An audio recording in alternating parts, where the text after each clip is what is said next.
Class 7th के आज के वीडियो में हम पढ़ेंगे। नया टॉपिक है some other types of angles, कुछ अन्य प्रकार के कोण। Some other types of angles, कुछ अन्य प्रकार के कोण। उसमें पहला आता है कॉम्प्लीमेंट्री एंगल। अब कॉम्प्लीमेंट्री एंगल किसे कहते हैं? मैंने आपको इससे पहले के वीडियो में कुछ एंगल्स पढ़ाए थे, कुछ कोणों के कराए थे, कुछ कोणों के टाइप्स करवाए थे, जैसे काइंड्स ऑफ एंगल्स। ये मैंने आपको इससे पहले समझाया था कि कोण कितने प्रकार के होते हैं। मैंने आपको कहा था कि सबसे छोटा कोण 0 अंश का होता है और सबसे बड़ा कोण 360 अंश का होता है। तो इन्हीं को मैंने आपको यहाँ पर बांटा था। पहला कोण था 0 एंगल था, मैंने यहाँ लिखाने था उसको। 0 एंगल में जिस कोण की माप 0 अंश हो उसे 0 एंगल कहते हैं। पहला कोण था राइट एंगल, जिस कोण की माप ठीक 90 अंश हो उसे राइट एंगल कहते हैं, यानी समकोण कहते हैं। स्ट्रेट एंगल, जिस कोण की माप ठीक 180 हो, एग्जैक्ट 180 डिग्री हो, उसे हम स्ट्रेट एंगल कहते हैं, यानी कि ऋजुकोण कहते हैं। और तीसरा था कंप्लीट एंगल।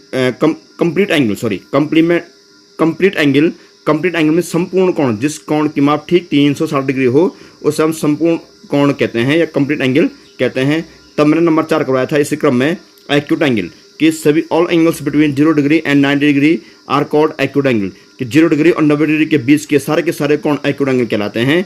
जैसे कुछ कोण मैंने यहाँ लिखे हुए थे जो 0 और 90 के बीच के कोण थे।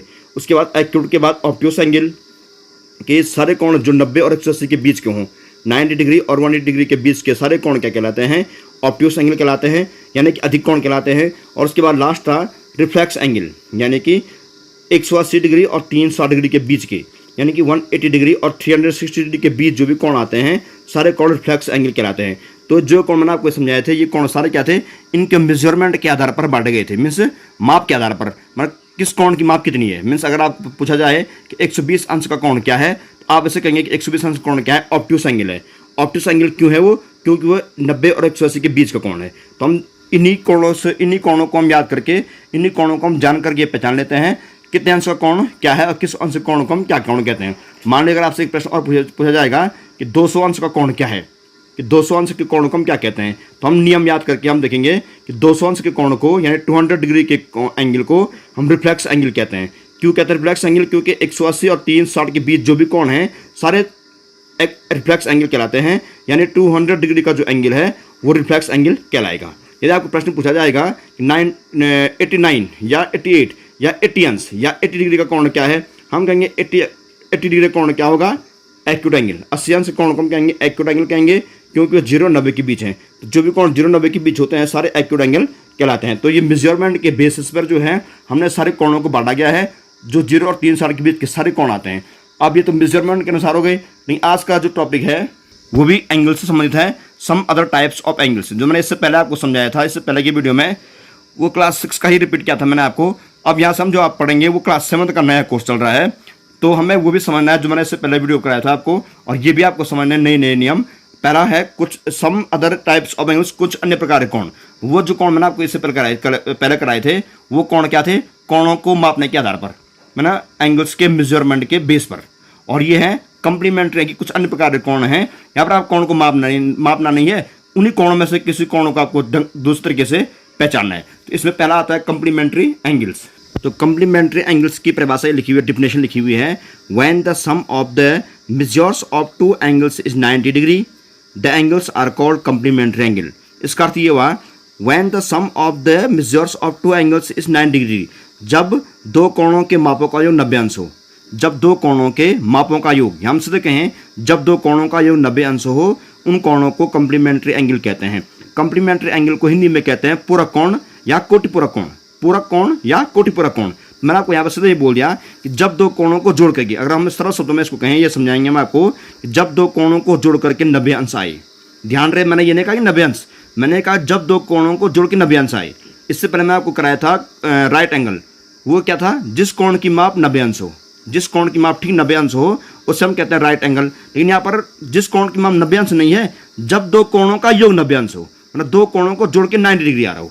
एग्जाम्पल यहाँ लिखा हो मेरा कि जब दो कोणों का योग 90 अंश हो उन्हें हम कंप्लीमेंट्री एंगल या पूरक कोण कहते हैं। मतलब जैसे एग्जाम्पल ये है 60 डिग्री प्लस 30 डिग्री 90 डिग्री। आप यहाँ पर देख रहे होंगे हमने 60 और 30 दोनों कोणों को जोड़ा 90 आया। अगला 40 और 50 दोनों कोणों को जोड़ा 90 डिग्री आया। अगला 15 और 75 दोनों कोणों को जोड़ा 90 डिग्री आया। ऐसे अन्य भी बहुत सारे कोण हैं जिनको जोड़ के 90 डिग्री आते हैं। जैसे हमने कहा 70 + 20 90 डिग्री, 75 प्लस 15 90 डिग्री। ऐसे अन्य सारे बहुत सारे कोण ऐसे हैं जब दो कोणों को जोड़ो कितना आता होगा 90 आता होगा। या हम ये कहेंगे 45 प्लस 45 90 डिग्री, क्योंकि 45 और 45 का योग भी कितना होता है 90 होता है।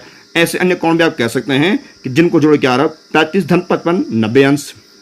कहने का मतलब ये है जिन दो कोणों को जोड़ के 90 अंश आए तो वे दोनों कोण क्या कहलाते हैं, पूरक कोण कहलाते हैं। मीन्स 60 और 30 पूरक कोण है, यानी कि 60 और 30 क्या है, कंप्लीमेंट्री एंगल है, क्योंकि 60 और 30 का योग 90 हो रहा है। वैसे 40 और 50 दोनों क्या है, कंप्लीमेंट्री एंगल है, क्योंकि उनका टोटल कितना हो रहा है 90 डिग्री हो रहा है। वैसे 15 और 75 दोनों क्या है, पूरक कोण है या कंप्लीमेंट्री एंगल है, क्योंकि उनका सम कितना हो रहा है 90 डिग्री हो रहा है। तो जब भी दो कोणों का जो 90 अंश आए उन्हें पूरक कोण कहते हैं। यानी आप समझ गए होंगे कि पूरक कोण किसे कहते हैं। अगर आपसे प्रश्न पूछा जाएगा कि मान लीजिए प्रश्न है कि 60 अंश का पूरक कोण क्या है, तो आप कहेंगे 30 अंश है, क्योंकि आपसे प्रश्न ये पूछा जा रहा है कि 60 अंश का पूरक कोण क्या है। तो हमें यहाँ पर ये देखना है कि 60 अंश का पूरक कोण क्या है, पूछा गया है what is the complementary angle of 60 degree. तो 60 अंश का पूरक कोण क्या है ये जानने के लिए हमें देखना पड़ेगा कि 60 अंश में कितना हम जोड़ें कि 90 आए। तो हम देख रहे हैं कि 60 अंश में हम 30 जोड़ेंगे तो 90 आ रहा है, तो 60 30 कितना हो गया 90 हो गया। मैंने आपको एक प्रश्न पूछा कि 40 अंश का पूरक कोण कितना हुआ, आप देखेंगे 40 अंश में 50 अंश जोड़ के 90 आ रहा है, तो 40 अंश का पूरक कोण 50 अंश है और 50 अंश का पूरक कोण 40 अंश है। वैसे ही 15 डिग्री का पूरक कोण 75 डिग्री है और 75 डिग्री का पूरक कोण 15 डिग्री है। तो ऐसे ही पूरक कोण होते हैं, हमें देना पड़ता। अगर आपसे प्रश्न पूछा जाएगा कि 20 अंश का पूरक कोण क्या है, तो आप सोचेंगे 20 अंश का पूरक कोण कितना है, 70 डिग्री है, क्योंकि 20 प्लस 70 कितना होता है 90 होता है। मीन्स 20 अंश का पूरक कोण कितना है, आपने क्या 90 में 20 घटा दिया 70 आ गया, तो 70 इसका क्या पूरक कोण है। मैंने आपसे कहा कि 50 डिग्री का कंप्लीमेंट्री एंगल क्या है, what is the complementary angle of 50 degree. आप क्या करेंगे 90 में 50 घटा देंगे, माइनस करेंगे, कितना आया 40 आया, तो 50 का कंप्लीमेंट्री एंगल 40 डिग्री आ गया।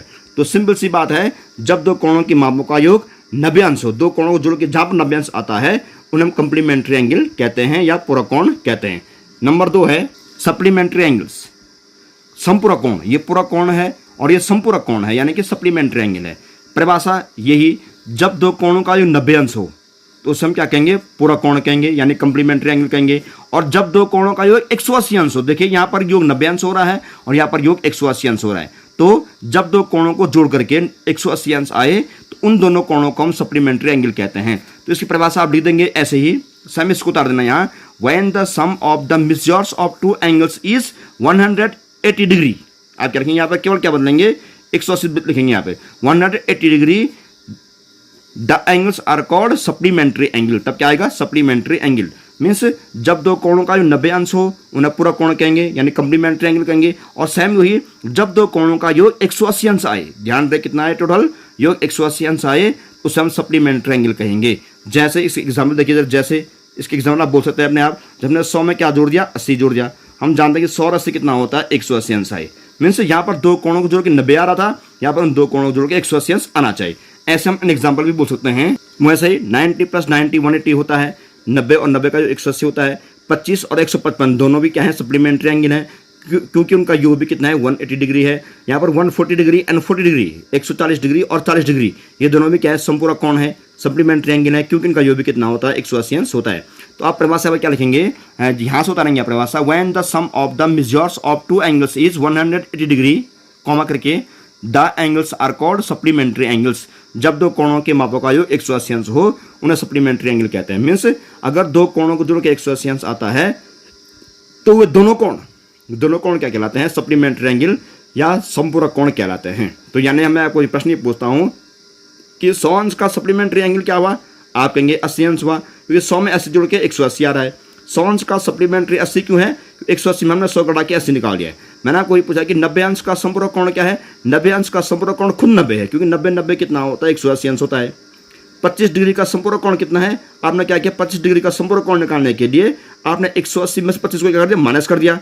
180 से 25 को माइनस करेंगे तो कितना आएगा 155 आएगा। तो 100, वैसे ही 140 डिग्री का संपूरक कोण कितना है 40 डिग्री है, और 40 डिग्री का 140 डिग्री है। तो हम ये कहेंगे 140 डिग्री का संपूरक कोण कितना हुआ, 180 में 140 को माइनस करो, कितना आया 40 डिग्री आया। तो 140 डिग्री का संपूरक कोण 40 डिग्री और 40 डिग्री का संपूरक कोण 140 डिग्री होगा। तो यहाँ पर कहने का मतलब यह है कि जब दो कोणों को जोड़ के 180 अंश आएगा उन्हें हम संपूरक कोण या सप्लीमेंट्री एंगल कहेंगे। अब नेक्स्ट कुछ और है, तीसरा adjacent angles. Adjacent angles means होता है हिंदी में आसन्न कोण, आसन्न कोण। देखिए इसकी परिभाषा क्या होगी, परिभाषा देखिए आप, फिर मैं आपको समझा रहा हूँ कैसा होता है ये। When two angles have a common vertex and A common arm it is called an adjacent angle. When two angles, दो कोणों की बात कर रहा है ये। When two angles have a common vertex and A common arm it is called a adjacent angle. जब दो कोणों में when two angles have a common vertex, जब दो कोणों में एक कॉमन शीर्ष यानी कि उभयनिष्ठ शीर्ष, कॉमन शीर्ष मीन्स उभयनिष्ठ शीर्ष, जब दो कोणों में एक उभयनिष्ठ शीर्ष और एक उभयनिष्ठ आर्म मीन्स भुजा हो, जब दो कोणों की एक उभयनिष्ठ शीर्ष और एक उभयनिष्ठ भुजा हो उसे हम एडजेसेंट एंगल या आसन्न कोण कहते हैं। ये हमने इसको परिभाषा पढ़ ली है, देख लिया है, इसको आप लिखेंगे भी, लेकिन इसको समझे हम इसको हम क्या बोलना चाह रहे हैं। यहाँ पे इस डायग्राम को देखिए, यहाँ पे मैंने इससे पहले आपको कोण पढ़ना समझाया था, आपने क्लास 6 में, क्लास 5 में भी समझा होगा हम कोणों को किस प्रकार से पढ़ते हैं। तो आप इसको देखिए चित्र को, यहाँ पर देखिए दो कोण बन रहे हैं, एक कोण ये है, एक कोण ये है। अब ये कोण क्या है, इस कोण को बोलिए कोण है AOB, ये एंगल क्या है AOB, और ये एंगल क्या है BOC या COB जो भी कहते हैं उसको। चूंकि कोण O पर बन रहा है तो O बीच में आएगा, बाकी A और B आगे पीछे हो सकते हैं। तो इस एंगल का नाम क्या है, कोण एंगल AOB, और इसका एंगल नाम क्या है, एंगल COB। तो यहाँ पर दो कोण बन रहे हैं, एक एंगल बन रहा है AOB और दूसरा बन रहा है कौन सा एंगल, क्या COB, एंगल क्या COB। यहाँ पर दो एंगल बन रहे हैं, एंगल AOB और एंगल क्या COB, AOB COB। तो यहाँ पर परिभाषा ये कही गई है, जब दो कोणों में एक कॉमन वर्टेक्स हो और कॉमन आर्म हो या कॉमन साइड हो उसे कहते हैं हम क्या, एडजेसेंट एंगल। इसका मतलब ये हुआ, मैंने आपको जब दो कोणों में, यहाँ पर दो कोण है AOB और COB, दो एंगल्स हैं, और आप देख रहे होंगे दोनों के दोनों एंगल्स कहाँ बन रहे हैं, O पर बन रहे हैं। एंगल AOB देखिए O बीच में है, ये भी बन रहा है O पर, और एंगल COB या BOC ये भी बन रहा है क्या, O पर, क्योंकि O बीच में है। तो दोनों एंगल आप देख, एंगल दो हैं, तो ये दोनों एंगल कहाँ बन रहे हैं, शीर्ष O पर। तो शीर्ष O दो एंगलों का शीर्ष है, इसलिए हम O को क्या बोलते हैं, उभयनिष्ठ शीर्ष या कॉमन वर्टेक्स। देखो कॉमन वर्टेक्स मतलब जब दो कोण हो और दोनों कोण एक ही शीर्ष पर बने, होने के लिए कोण 3 भी हो सकते हैं, 4 भी हो सकते हैं, पर यहाँ पर हम 2 लेते हैं फिलहाल के लिए, कि जब दो कोणों में शीर्ष एक ही हो, मीन्स एक ही शीर्ष है, क्योंकि शीर्ष एक है लेकिन कोण दो हैं, तो जब चूंकि एक शीर्ष पर कोण दो हैं, इस टर्म से क्या कहते हैं, उभयनिष्ठ शीर्ष या common vertex. And common arm, एक उभयनिष्ठ भुजा भी हो, उभयनिष्ठ भुजा कौन सी है, OB उभयनिष्ठ भुजा या कॉमन आर्म इसलिए है क्योंकि जो आर्म OB है, जो भुजा OB है, वो दोनों कोणों को बना रही है। देखिए आप देखिए AOB में OB आ रहा है, COB में भी OB आ रहा है। तो आप देखिए पहले देखिए कोण, इसका नाम क्या है, इसको मैं छुपा रहा हूँ यहाँ पे, इस लाइन को, ये OC को मैं छुपा रहा हूँ। तो आप देख रहे होंगे ये एंगल क्या है AOB, ये एंगल AOB है, तो इसमें क्या आ रहा है AOB, एक भुजा आ रही है AO, एक आ रही है BO। और जब मैं आपको एंगल कहूँगा COB, तो एक भुजा क्या आ रही है CO, एक आ रही है BO। तो जो BO भुजा है बीच की, वो BO भुजा दोनों कोणों में आ रही है। देखिए एंगल AOB में भी OB आ रहा है, एंगल COB में भी OB आ रहा है। देखो OB, तो जो OB साइड है या OB आर्म है, वो दोनों कोणों को क्या कर रही है, बना रही है। दोनों कोणों में उसका क्या है, सहयोग है, यानी कि इसे हम कहते हैं उभयनिष्ठ भुजा यानी कॉमन आर्म। तो O क्या है, कॉमन वर्टेक्स, और OB क्या है, कॉमन आर्म। तो जब भी आप एक चित्र और देख सकते हैं, मान लीजिए मैं एक चित्र बना रहा हूँ, यहाँ पे ये कोण, ये देखिए ये कोण है, मान लीजिए ये कोण है और ये कोण है। तो यहाँ पर एक कोण ये है और एक कोण ये है, मान लीजिए नाम P है, ये Q है, ये R है, यहाँ पर शीर्ष लिया मैंने क्या, शीर्ष क्या A। तो आप देख रहे होंगे ये कोण क्या है PAQ, ये कोण क्या है RAQ। PAQ RAQ दोनों कोण कहाँ बन रहे हैं, शीर्ष A पर। तो शीर्ष A क्या है, कॉमन वर्टेक्स या उभयनिष्ठ शीर्ष। जबकि चूंकि AQ बीच में है, या हम ये कहेंगे कि AQ क्या कर रही है, दोनों कोणों को बना रही है। AQ भुजा क्या है, उभयनिष्ठ भुजा कहेंगे या कॉमन आर्म कहेंगे। तो मैंने आपको ये बोल दिया, जब दो कोणों में एक उभयनिष्ठ शीर्ष और एक उभयनिष्ठ भुजा हो तो उसे हम क्या कहते हैं, कॉमन, उसे हम क्या कहते हैं, एडजेसेंट एंगल या आसन्न कोण कहते हैं। तो जहां पर भी आप दो कोण देखें और दोनों कोण एक ही बिंदु पर बन रहे हों, एक ही शीर्ष से बन रहे हों, और बीच में एक भुजा उभयनिष्ठ भी हो, उसे कहते हैं हम क्या, एडजेसेंट एंगल। अब मान लीजिए एग्जाम्पल और है, माना मैं आपको यहाँ पर एक कोण और बना रहा हूँ, देखिए कोण है, देखिए माना ये A है, ये B है, ये C है, ये D है। आप देख रहे होंगे यहाँ पे दो कोण बन रहे हैं, एक बन रहा है B पर, एक बन रहा है क्या, C पर। यहाँ पर दो कोण हैं और दोनों कोण अलग अलग शीर्षों पे बने हुए हैं। ये कोण बनाया शीर्ष B पे और ये कोण बनाया शीर्ष C पे। तो यहाँ पर दोनों कोण क्या है, अलग अलग शीर्षों बने हुए हैं, तो ये इसे एडजेसेंट एंगल नहीं कहेंगे, क्योंकि यहाँ पर दोनों कोणों में एक ही शीर्ष नहीं है, यानी कि एक ही वर्टेक्स इसमें कॉमन नहीं है, तो ये एडजेसेंट एंगल नहीं है। यहाँ पे दो कोणों में एक ही शीर्ष है O और एक ही भुजा है OB, उभयनिष्ठ। दोनों कोणों में एक ही शीर्ष है O और एक ही शीर्ष है A और एक ही क्या है, उभयनिष्ठ भुजा है यानी कॉमन आर्म है। तो ये और ये दोनों क्या हैं, आसन्न कोण कहलाते हैं या एडजेसेंट एंगल कहलाते हैं। अब नेक्स्ट है लाइनर पेयर, जो कि बहुत इंपॉर्टेंट टॉपिक है। नंबर 4 पे बहुत important liner pair. Liner pair को हिंदी में कहते हैं रैखिक युग्म। रैखिक युग्म लाइनर पेयर। रैखिक पेयर में जोड़ा यानी कि युग्म। A linear pair is a pair of adjacent angle. देखिए एडजेसेंट एंगल ये है, एडजेसेंट एंगल, इसका नाम आ रखा है यहाँ। A linear pair is a pair of adjacent angles whose non common sides are opposite rays. देखिए नॉन कॉमन, कॉमन किसे बोलते हैं, मैंने क्या कहा था, कॉमन कॉमन में OB क्या है, कॉमन है। OB क्या उभयनिष्ठ भुजा है, OB उभयनिष्ठ है तो OA और OC उभयनिष्ठ भुजा नहीं है, यानी कि OB क्या है, कॉमन, और OC क्या है, नॉन कॉमन। ये नॉन कॉमन, जो कॉमन नहीं है उन्हें बोलते हैं नॉन कॉमन, जो कॉमन नहीं है। इनमें देखिए AQ क्या है, कॉमन है, AQ क्या है, कॉमन आर्म, और AR और AP क्या है, नॉन कॉमन आर्म, जो कॉमन नहीं है। तो यहाँ पर इसने प्रश्न ये कहा है, सॉरी इसकी परिभाषा जो इसने कही है, ये कही है एक रैखिक युग्म इज पेयर ऑफ एडजेसेंट। एक रैखिक युग्म एक आसन्न कोणों का पेयर है whose non common sides are opposite rays, जिसकी नॉन कॉमन भुजाएं क्या हैं, नॉन कॉमन साइड्स क्या हैं, अपोजिट हैं, यानी कि अपोजिट किरणों के रूप में है। मतलब देखिए असल में जो एडजेसेंट एंगल क्या होते हैं वही होते हैं लाइनर पेयर भी। अंतर क्या है, देखिए इस चित्र को मैंने यहाँ बना रखा है, सेम यही डायग्राम मैंने यहाँ बना रखा है। फर्क क्या है, मैंने देखो OA भुजा वहीं पर है, OB भी वहीं पर है, केवल मैंने OC को क्या कर दिया, OC को पीछे कर दिया। ठीक कैसे, OA के ठीक अपोजिट डायरेक्शन में। OA और OC क्या है, ठीक विपरीत दिशाओं में, मीन्स OA और OC की दिशा क्या है, डायरेक्शन क्या है, ठीक अपोजिट, यानी कि ठीक विपरीत।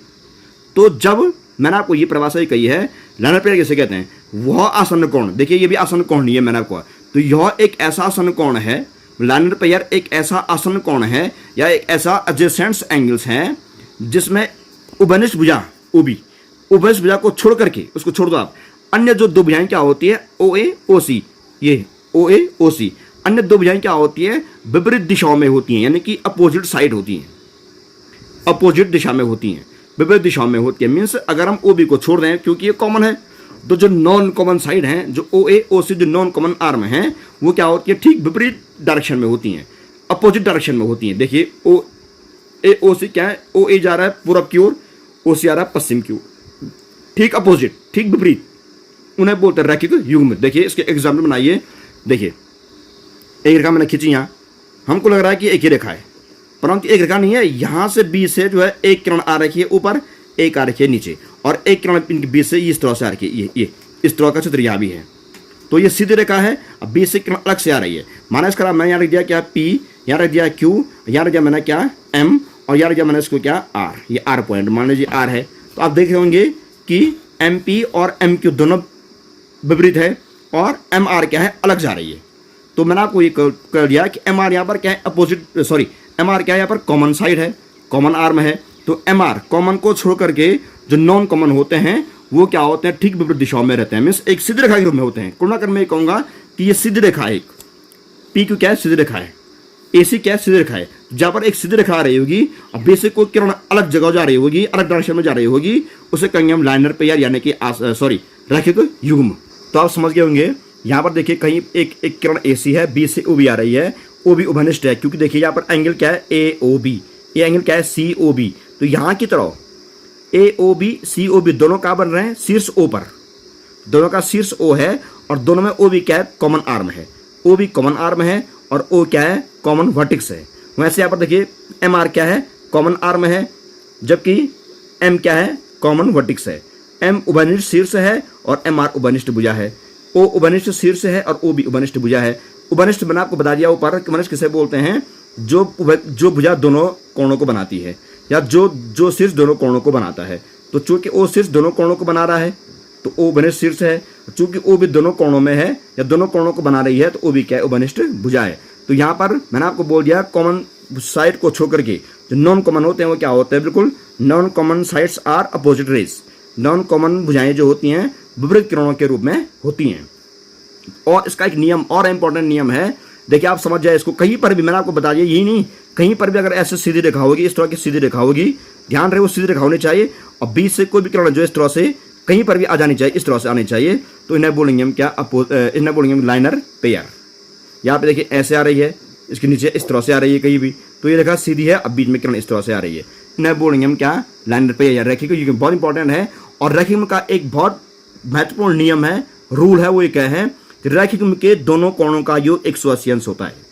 ध्यान से सुनिए, रेखिक के लाइनर पेयर के दोनों कोणों का योग 180 अंश होता है। Both angles of linear pair, the sum of both angles of linear pair is 180 degree. मैंने आसन्न कोण, सॉरी, रेखिक के लाइनर पेयर के दोनों कोणों का योग हमेशा 180 अंश होता है। इसके 180 नहीं होता है, इसका कभी कुछ होता होगा, अलग बात है, लेकिन इनका डेफिनेट है कि न तो 180 से कम होगा न उससे ज़्यादा होगा। यानी कि हम ये कह सकते हैं angle AOB plus angle COB बराबर 180 अंश। हम अब ये लिखेंगे, देखिए, तो angle AOB plus angle COB बराबर 180 अंश। यहाँ भी angle PMR plus angle QMR equal to 180 degree. Angle PMR ये एंगल प्लस एंगल QMR ये एंगल, इन दोनों का कितना होगा, 180 अंश होगा। इट मीन्स अगर मान लीजिए एंगल AOB 50 अंश का है, एंगल COB कितना होगा, 180 में 50 कम कीजिए, 130 होगा। अगर ये 50 अंश का है तो ये कितना होगा, 130 होगा। AOB 50 अंश का है तो COB कितना होगा, 130 होगा, क्योंकि 50 और 130 कितना होता है, 180 अंश होता है। मीन्स इन दोनों कोणों का योग हमेशा 180 अंश होता है। इन दोनों कोणों को जोड़ के 180 अंश ही आता है। मान लीजिए एग्जाम्पल, और यहाँ पर अगर PMR, ये देखिए PMR अगर कितने अंश का है, 110 अंश का है। मान लीजिए अगर PMR 110 अंश का है तो QMR कितना अंश का होगा, 70 अंश का होगा। कितना होगा, 70, क्योंकि 110 70 कितना होता है, 180 अंश होता है।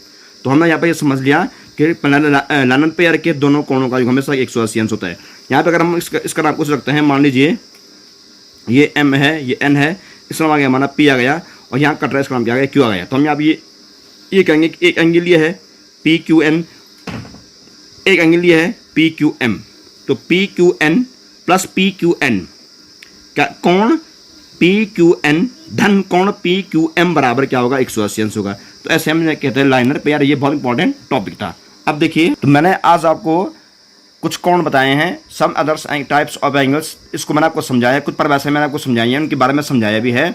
तो आप आज इसको फिर कॉपी में करेंगे, some other types of angles करके कंप्लीमेंट्री एंगल्स की परिभाषा, कुछ एग्जाम्पल लिख देना अपनी मर्जी से। सप्लीमेंट्री एंगल की परिभाषा यही, कुछ एग्जाम्पल अपनी मर्जी से। ऐसे एडजेसेंट एंगल की परिभाषा और चित्र सहित समझा देना, कुछ चित्र बना देना। ये नहीं है, ये एडजेसेंट एंगल नहीं है, लाइनर पेयर के परिभाषा करके उसको कुछ बना देना, यहाँ पर इसको लिख देना इस तरह से। मैंने आज आपको जो है इनके बारे में पूरा समझा दिया है डिटेल में। अगले दिन हम आपको समझाएंगे वर्टिकली अपोजिट एंगल के बारे में, यानी कि ऊर्ध्वाधर सम्मुख कोण, यानी कि शीर्षाभिमुख कोण के बारे में समझाएंगे, क्योंकि आज का टॉपिक काफ़ी हो चुका है। तो आज आपका काम ये रहेगा, आप इन सभी को फिर कॉपी में लिखेंगे और मुझे चेक करवाएंगे। ध्यान ये रहे, ये बहुत इंपॉर्टेंट टॉपिक भी हैं, इनको समझना और याद करना बहुत ज़रूरी भी है। तो अगले दिन हम आगे टॉपिक पर चर्चा करेंगे। तब तक के लिए गुड बाय।